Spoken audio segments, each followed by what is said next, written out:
Hello, people of the internet. Welcome to the Special Report, your news and views program about geek gaming culture on the internet. Coming up in the show today, the owner of the controversial website 8chan speaks out about the home invasion that Vice News conducted on his home. We're going to talk about what he said. We're going to talk about how this could all go down from here, and some further information about just what exactly led to all of this. And it does seem as though he is taking more action. My name is Shady Shadow. This and the OC Remix track of the day will start right about now. If you remember from the last special report, we talked about the owner of the controversial forum site 8chan, Jim Watkins, who had his home invaded. Now, we still are unsure about whether or not we can say it was a home break-in. However, from what he has said, we can no doubt say that at the very least, he still believes that it is a break-in. And the guilty party seems to be two Vice News journalists. The names are Elle, Reeve, and Lani Levine. Lani Levine in particular had previously worked at 60 Minutes for CBS. There was also an unnamed camera operator. Now, the 8chan Twitter feed had said that this happened on May 18th. At least that's what the tweet was made, and we can safely assume that that's when this happened. And at the time, they did say that Filipino police officers were notified of this situation. Well, there now seems to be a whole lot of new information about this. First of all, the owner of the site, Jim Watkins, had posted a video essay explaining the situation. But there's also an image of an email string, and this is an extensive email string. You can go view it for yourself in the description below this video in the link that I give you. Now, keep in mind that in this particular image, you have to start from the bottom and will work your way up. So please forgive me if during this special report, when I talk about this, then I'm reading it from the top down, because that's how many people would read something like this. But keep in mind in that I'm gonna read it from the bottom up, and I'm gonna start talking about my feelings about it. But if it does seem like I'm reading it from the top down when I go to discuss my opinions about it, please forgive me for doing that, as it might be kind of confusing when you read it. Just make sure you read it from the bottom up. At first it says, quote, "I'm going to be in the Philippines in May, and I'm wondering if you might have some time to talk. My name is Elle Reeve, and I'm a journalist for Vice News Tonight, a news show on HBO. I'd like to spend some time with you while I'm in the country and talk about 8chan, your career, and the broader internet. Would you be around in the middle of the month? Best, Elle Reeve." That doesn't seem as though she has any real reason as to why she would be there in the first place, why she would want to come and talk with him, other than the fact of perhaps there was a few things that happened with what happened some years ago with them seemingly hosting lewd images of minors. However, it did seem as though there was some controversy and conspiracies about how that all went down, and I've talked extensively about that, so I'm not going to go into too much there. Jim Watkins does respond, however, saying, quote, "Thank you for the email. Vice News has written articles about my company before. Normally, I would be happy to consider your request. Please take a look at the YouTube videos I was forced to make after the New Zealand shooting. If they don't answer your questions, please let me know what else I can do for you." And of course, I'm not quite sure if we can get that link or not, but he wrote that on 2019. So he kind of was aware about them having interest in doing something about his company. However, this keeps going on, and this is where it gets a lot more interesting. Since Elle Reeves goes on to say, "Okay, that's great. This week or next, we leave for the Philippines on Sunday, and I understand your concerns. You've been under a lot of scrutiny. How about this? Can we talk on the phone, totally off the record to start?" He does agree to this, saying that, "I am not sure if I will have the time to meet with you, but a quick phone call should be of no problem. I am concerned about a serious meeting with you because of the objectionable material in your other work." Now, she does say that they're going to just start with a phone call, but here's where it gets problematic. At some point during this email exchange, the idea of meeting in person goes south. James Watkins says, quote, "I have already given exclusive rights to someone else, so I won't be able to meet you next week. It is an important time in the Philippines. The election will be on Monday, so hopefully you can cover that. Let's hope for a peaceful election." And of course, he's probably sounding a lot cordial there. But then Elle decides that she is going to pursue this and says, quote, "We're here in Manila. not want to meet up. He responds saying, "Welcome to Manila, please enjoy the basketball playoffs and the post-election news," which he says is still a no, but she still presses on, saying, "I'm working on a story about 8chan. It's important for a fair story to include your voice. I know you get requests all the time and have been selective about talking to the media, and there are a lot of journalists who write about 8chan without ever having looked at the site. But I've been following it for years. I flew to Manila with the hope of speaking with you. HBO has the luxury of putting a lot of resources toward telling this story, instead of just putting out a quick news hit in response to a massacre. Consider the opportunity to get the message out there. We could meet tomorrow with our cameras and you to get a sense of me and my producer Lani. Signed, Elle." She's pursuing this. She keeps pursuing this even though he has said no twice over now. And from this last email on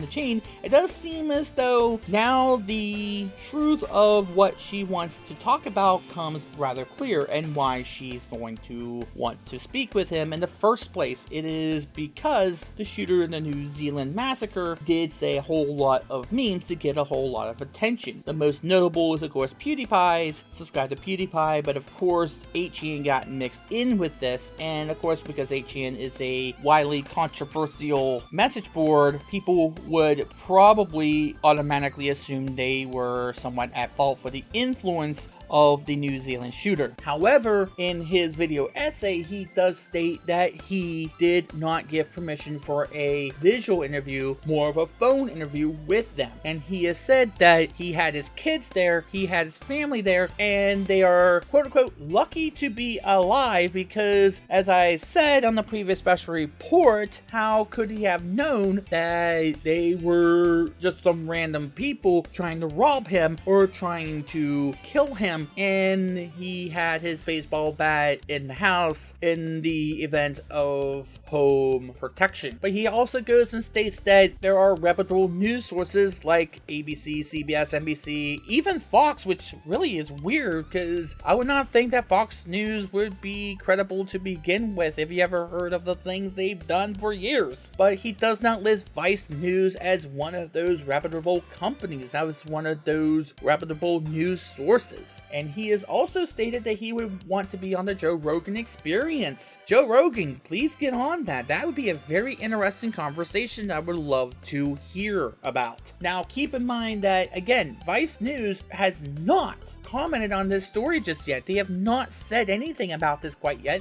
And the two people who are at the center of this, Levine and Elle Reeve, still have their Twitter accounts privatized. They are on full lockdown right now. Now, I will also link you to that video in the description below this video. Keep in mind that at first he does seem like he's reading from a teleprompter or stuff like that, but then he becomes more loose as it goes on, and he does seem as though he is talking without the aid of a teleprompter, and it does seem as though at that point in time he becomes a lot more animated at that point. Now, before I go any further, let me just first acknowledge that I get why people believe that 8chan is very controversial. They have heard a lot of stories about it. They have heard a lot of bad things about it. Whether or not those are justified is left up to the eye of the beholder right in the moment. But as far as I'm aware, there is also some good reasoning behind why they have denied that kind of wrongdoing. Now, if you know the history of 8chan and what was going on, they were accused of hosting and condoning the posting of lewd photos of minors. That was the first thing, that was the major thing that they were being accused of. Now, I have talked extensively about just why exactly they have denied that they were condoning that and what exactly was the story there. Hint, it has something to do with Dan Olson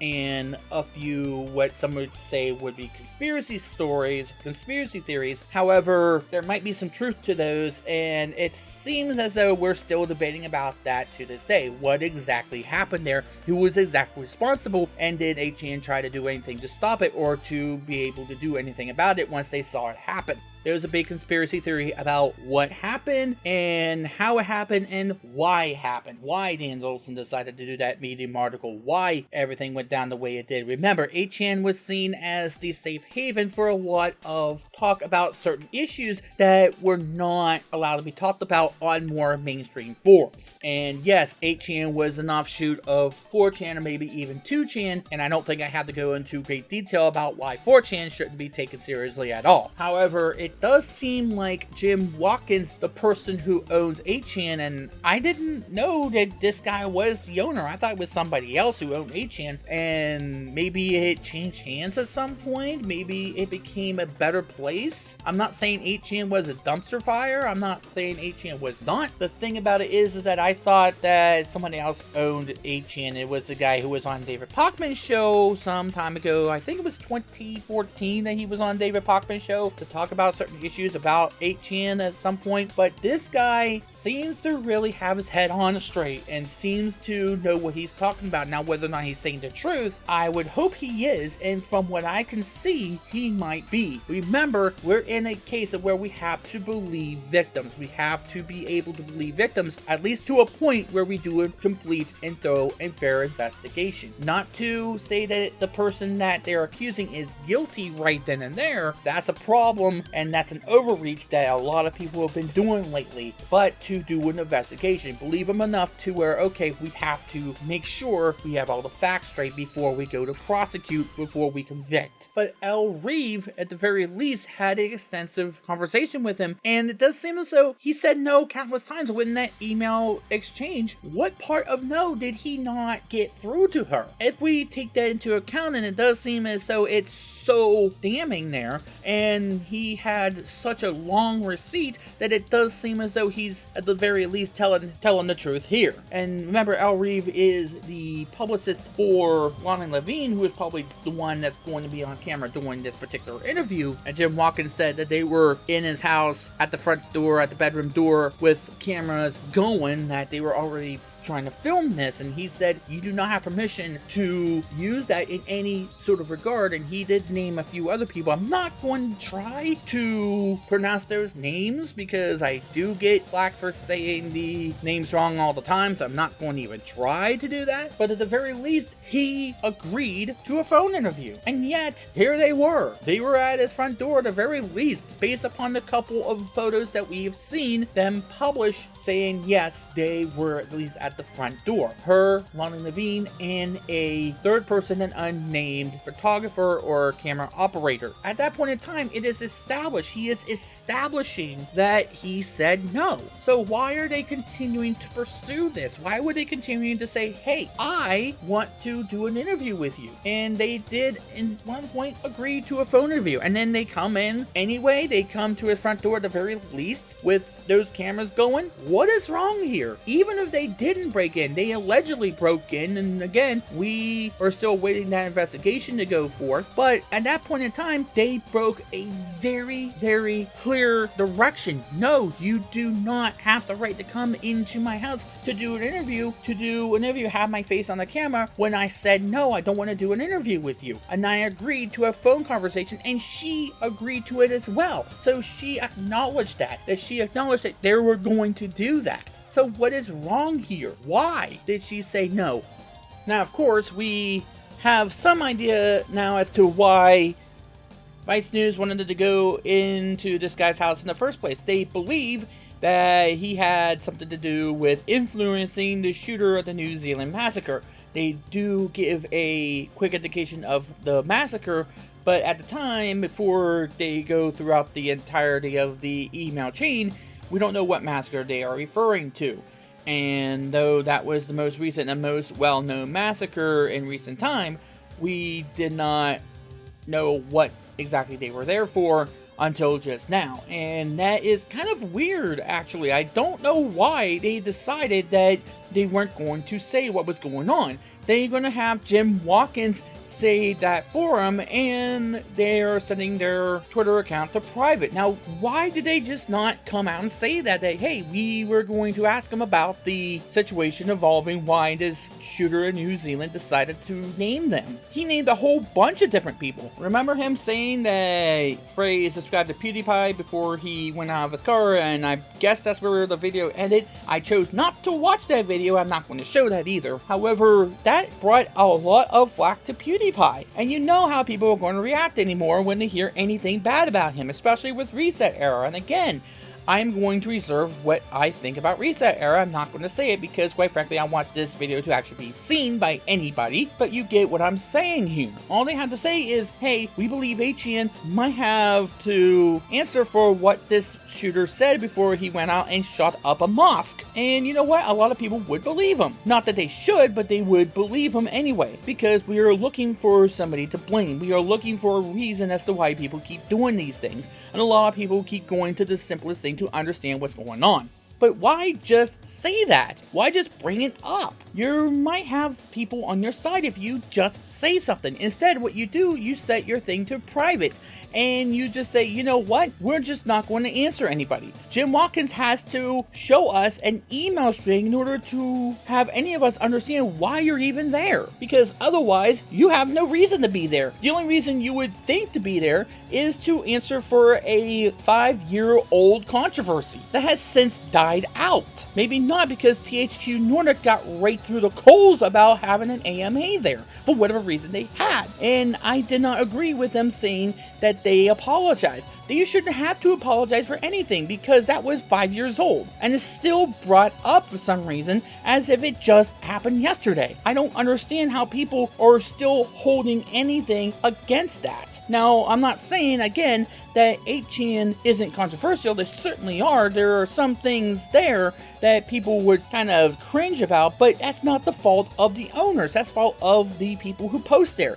And as long as it's moderated right, as I said, as long as it's taken care of in a way that any sane forum would be taken care of, then yes, I don't think it should be such a big deal that you try to slam and to put people on blast for holding an AMA there. But why then are they not just saying that? This makes them look guilty. It's even worse than the Holly Conrad thing from Pro Jared. It's worse than that, because Holly Conrad has since put her account back on public and has said her side of that freaking story, which, by the way, is burying this story. This is a much more important story than that Holly Conrad and Pro Jared. It's more important than the James Charles thing, which I know nothing about. I have no idea what that's even about. But why is it that in the face of all of that controversy, and my own little controversy with another content creator, which I won't get into here, that is taking a lot away from this very important story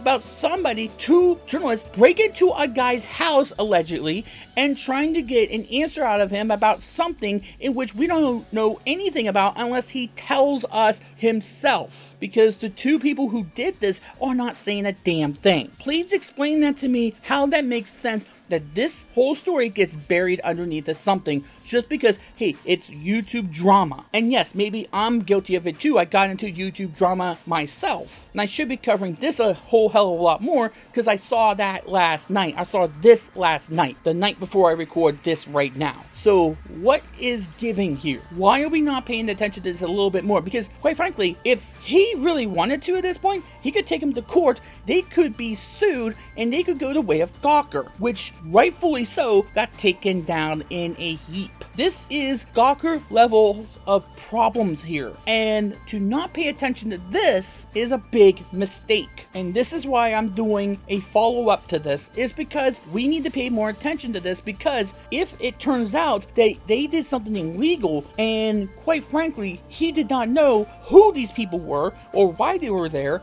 and God knows if he thought they were somebody trying to rob him and he said that they were lucky to be alive, what if he did take action? He might have a reason as to why he might be trying to defend his home. Any person within their right mind would want to find some way to protect themselves in case the worst thing could probably happen. God forbid it does. I agree with him. They are lucky to be able to talk about this, assuming they are in the begin with, because they're not saying anything. And I would love to know who this third guy is. Apparently he's their camera operator, but what does he have to say about any of this? What's his Twitter account? Let's ask him what's going on. This is something that is developing. This needs to be examined and looked at a little bit more. Maybe you can't actually call it a break-in, but I would consider it is a break-in. This guy said, no, I don't want to do an on-air interview with you. I will do it over the phone, and they didn't listen.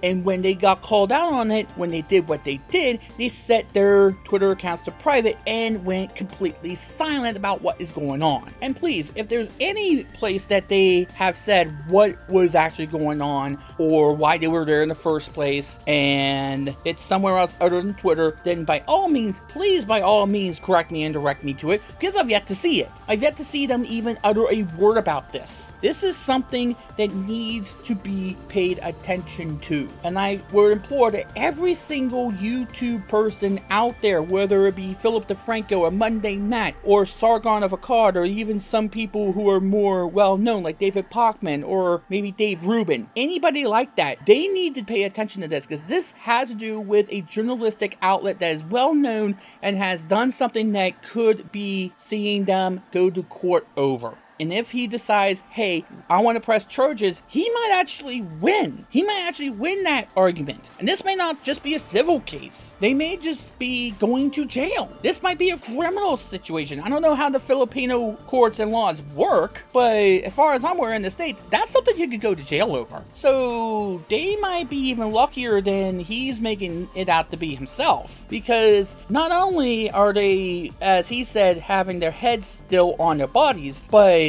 they might still have their freedom right now, which they might not have too much longer if he decides to press charges, and this is a criminal situation. And what does HBO have to say about this? They're silent as well. They must be seeing this. They're a part of this, since they're the ones that are going to, in fact, air this, apparently. Because he said he did not give permission for them to do an on-air interview. And by on-air, I mean where we see his face. Because he has said in the email string that he had an exclusive deal with someone else. So what is going on, HBO? Why are you being silent as well? I mean, you have Bill Maher on your network, and he has not been completely progressive, and he has said some things that some people like the Young Turks would cringe over.